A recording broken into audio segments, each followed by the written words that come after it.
Elle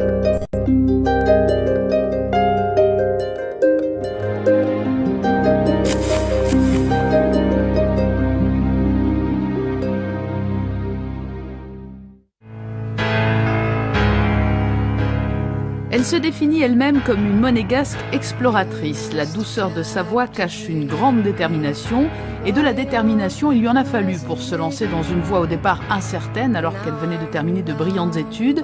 La détermination toujours qui l'a aidée dans son exil américain. Caroline Bergonzi est une jeune femme de 34 ans, éprise de liberté et qui se laisse guider dans la vie par sa créativité. Elle est installée à New York depuis plusieurs années maintenant, mais n'oublie jamais de rentrer au pays. J'y reviens régulièrement et Monaco est toujours dans mon cœur, c'est-à-dire que ce soit à New York, dans n'importe quelle conversation, ah bon, et d'où est-ce que vous êtes?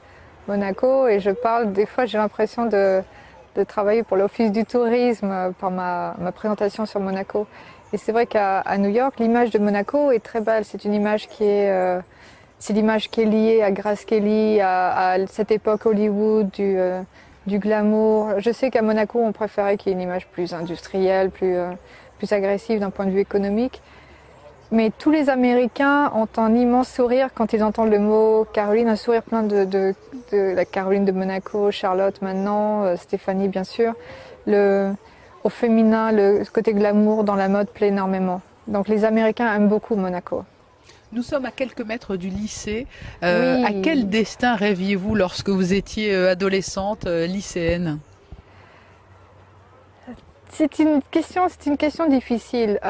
J'étais surtout passionnée par les cours de façon très variée. Et de vivre à Monaco, de grandir à Monaco, entre le lycée, le stade, une vie très équilibrée, je dirais, très saine, famille. Le lycée, c'était une source d'information et j'ai vraiment eu des professeurs qui étaient merveilleux.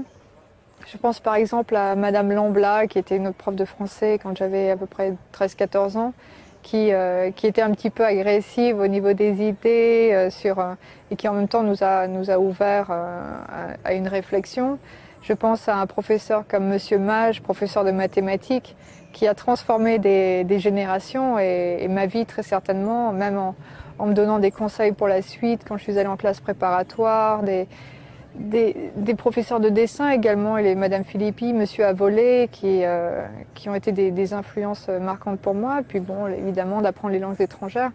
Donc c'est vrai que pour moi, de grandir à Monaco, le lycée était vraiment une source de culture, de force, d'épanouissement.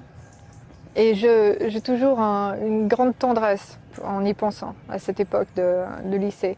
En plus, le cadre, comme on voit ici le parc, le musée océanographique, c'est ce que je voyais chaque fois que j'étais en cours. C'est-à-dire qu'en rêvant, en regardant par la fenêtre, je voyais le ciel bleu, la mer, ce bâtiment magnifique, sculpté, c'est les noms des bateaux, c'était l'invitation au voyage, les mouettes, le soleil.